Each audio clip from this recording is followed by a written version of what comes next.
Assalamualaikum warahmatullahi wabarakatuh. Perkenalkan, saya Akbar bin Syafi'i, mahasiswa Universitas Andalas jurusan Biologi dari kelas A dengan NIM 21 1042 1015. Pada video kali ini, saya akan menjelaskan tentang anatomi dan morfologi Anisoptera atau capung. Capung memiliki 3 bagian, yaitu bagian kepala, badan, dan abdomen. Di bagian kepala, kita dapat mengamati kepala capung seperti berbentuk kotak. Pada kepala capung memiliki mata majemuk yang besar. Nah, di dalam mata majemuk ini terdapat mata sederhana yang dapat melihat ke segala arah. Mata sederhana ini berbentuk bintik-bintik kecil di dalam mata majemuk ini. Dengan mata ini, capung dapat melihat sejauh 10 meter. Dan pada bagian kepala juga, kita dapat menemukan mulut dan juga antena. Mata majemuk pada kepala capung sebagian besar menutupi kepala capung. Jika dilihat dari arah depan, dominannya kepala capung itu dipenuhi oleh mata majemuk capung. Nah, selanjutnya kita ke bagian badan.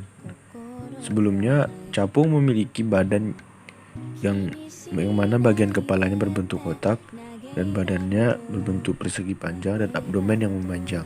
Dapat kita amati tubuh capung ini ramping dan tidak memiliki bulu.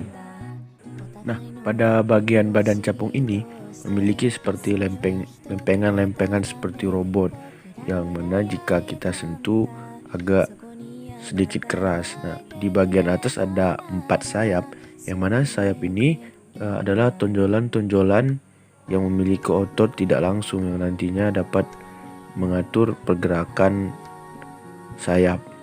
Sayap capung memiliki vena, membran, dan corak, yang mana para peneliti capung membedakan jenis-jenis capung ini dari corak-corak atau yang seperti mana kita lihat ada garis-garis di sayap capung. Nah, capung juga memiliki antena, yang mana antena ini berjumlah sepasang, dan jika kita lihat dari jauh itu kurang terlihat. Antena ini berada di atas mata majemuk capung, kecil dan agak kasat mata, yang mana sepasang antena ini berguna menerima rangsangan bau, panas, dan juga sebagai kontrol gerak bagi capung. Nah, pada mulut capung memiliki bagian-bagian, yaitu sepasang mandibula, yang mana mandibula ini terletak pada bagian atas mulut capung, dan selanjutnya ada maksila, yang mana maksila ini terdapat pada samping kanan kiri sepasang mulut capung yang tersambung oleh seperti pengait agak panjang. Dan selanjutnya ada labium, yang mana ada di bawah labrum. Nah, labium ini memiliki gigi kecil. Nah, itu yang berguna untuk memotong makanan. Capung juga memiliki 3 pasang kaki. Nah, 2 kaki di yang paling depan itu berguna seperti tangan atau menyengkram mangsa ketika mencari makan. Juga kaki-kaki ini seperti memiliki persendian di pertengahan dan dapat membengkok dan mengerat untuk menginggap di ranting-ranting pohon. Selanjutnya, sistem muskularis. Tentu capung memiliki otot-otot, yang mana capung memiliki otot lurik yang pada organ-organ dalam capung, yang mana otot-otot ini bertumpu pada abdomen, dan juga ada otot lurik melekat pada skeleton. Pada sistem gerak sayap atau pada sayap capung juga memiliki otot yang terbagi menjadi 2, yaitu otot langsung dan otot tidak langsung, yang mana otot langsung merekat di sayap capung itu sendiri, sedangkan otot tidak langsung itu berada pada 4 bagian dalam pada toraks. Nah, 4 bagian dalam pada toraks, yang mana otot tidak langsung ini akan bekerja secara tidak langsung menggerakkan sayap capung untuk bergerak terbang untuk mendekati mangsa. Dengan adanya otot langsung dan otot tidak langsung ini, capung tergolongkan sebagai serangga pemangsa serangga lain karena dia memiliki kemampuan terbang yang sangat istimewa. Dia dapat berterbang, dia dapat terbang maju mundur, bermanuver dengan baik kanan kiri, karena dengan otot langsung dan tidak langsung ini sayap pada capung dapat bergerak dengan berlawanan arah.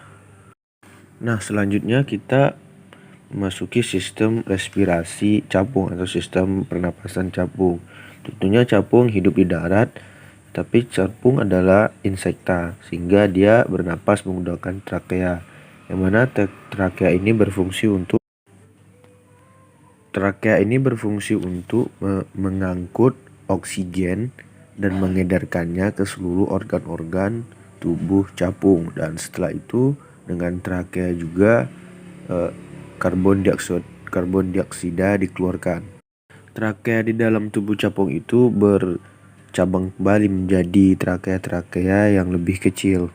Capung tidak memerlukan atau tidak menyalurkan oksigennya itu melalui darah untuk seluruh organ pada tubuh.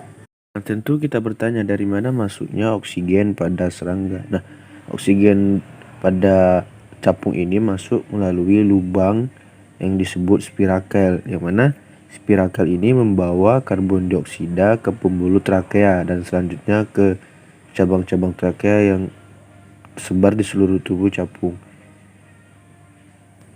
Pertukaran oksigen dan karbon dioksida itu tidak dilakukan di dalam darah, sedangkan dilakukan di dalam trakea. Kontraksi dan relaksasi spirakel akan mengeluarkan karbon dioksida itu. Spirakel terletak pada 2 sisi toraks, di sisi kanan dan sisi kiri, dan yang lainnya ada pada setiap sisi abdomen. Spirakel ini memiliki kontrol, yaitu halus, yang mana bulu-bulu halus ini berguna untuk menyaring oksigen yang masuk ke trakea. Spirakel juga memiliki katup, yang mana katup ini dapat berkontraksi dan berelaksasi sehingga udara dapat keluar masuk. Jadi peredaran atau sistem respirasi pada capung ini diawali dari spirakel, lanjut ke trakea dan trakeola seluruh tubuh, dan dikeluarkan lagi melalui spirakel. Nah, selanjutnya kita memasuki pencernaan capung, yang mana capung ini tergolong oleh serangga yang memiliki pencernaan yang sempurna. Yang capung memiliki mulut, esofagus, tembolok, lambung, kelenjar penghasil enzim, rektum, dan anus. Tetapi organ-organ pencernaan pada capung ini agak susah diamati karena capung memiliki badan yang kecil, yang mana jika kita membelah badan capung ini akan ditemukan seperti daging-daging yang berwarna coklat saja, sehingga kita susah untuk membedakan tembolok, lambung, dan kelenjar penghasil enzim pada capung ini. Tapi capung termasuk serangga yang memiliki pencernaan yang sempurna. Selanjutnya kita masuk ke sistem sirkulasi, yang mana capung ini termasuk serangga yang memiliki peredaran darah terbuka. Peredaran terbuka atau darah dalam tubuh capung tidak dialirkan oleh atau pena, melainkan darah-darah yang ada pada capung itu akan melewati seluruh organ dalam pada capung, yang mana darah capung ini bersifat hemolimfa, yang mana hemolimfa tidak memiliki hemoglobin sehingga dia tidak berwarna merah. Peredaran darah terbuka tidak memiliki pembuluh darah, melainkan dari ruang-ruang di tubuh serangga. Kemudian, darah mengenai jaringan dan organ serangga. Dan jantung capung terletak pada punggung, berbentuk tabung panjang. Jadi, capung memiliki peredaran darah yang terbuka.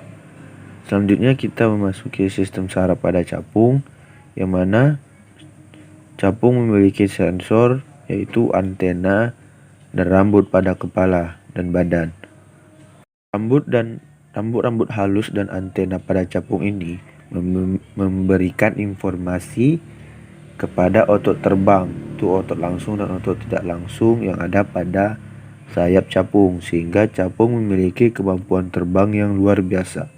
Dia mampu terbang maju, mundur, dan memiliki manuver yang jarang nabrak benda di depannya, yang didukung juga dengan sensor dari mata majemuk capung. Dengan sensor-sensor dari bulu-bulu tipis ini, capung dapat dengan tidak sengaja atau terbang langsung dengan menyergap mangsa di kerumunan banyak tanpa terjadi benturan. Jadi sistem saraf yang ada pada capung sangat stabil.